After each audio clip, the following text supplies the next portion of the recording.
My name's Jennie Bethel. I do digital art, poetry, children's poetry, and prayers.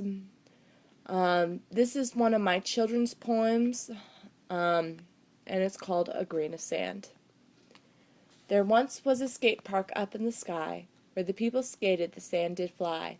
The world was turned upside down, while people busy with trinkets in hand.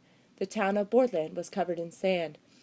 The sand blew like a never-ending breeze, and the people of Borland began to freeze. Their sand was their snow, so it would seem.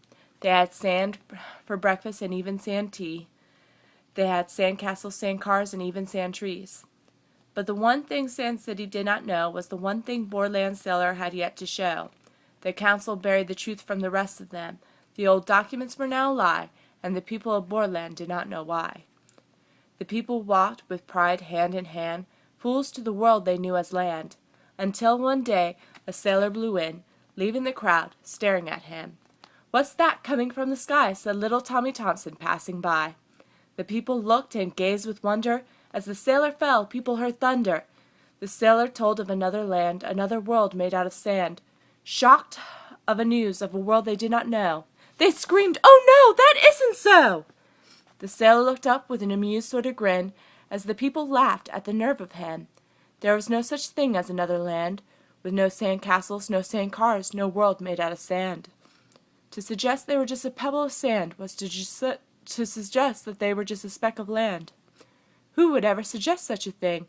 No man, no child, not even a king.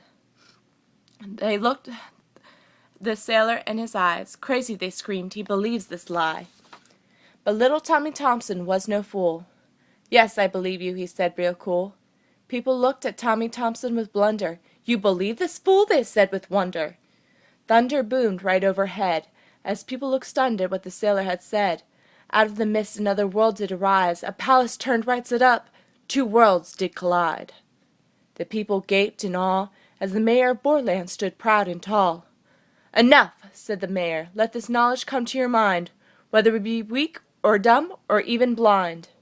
We are just a pebble in a mass of land, however whole we must be to live to strive harmoniously. Peace is the answer to all, join my friends unless we fall." Down the street echoing cries, "Rise," they murmured, "or we will die."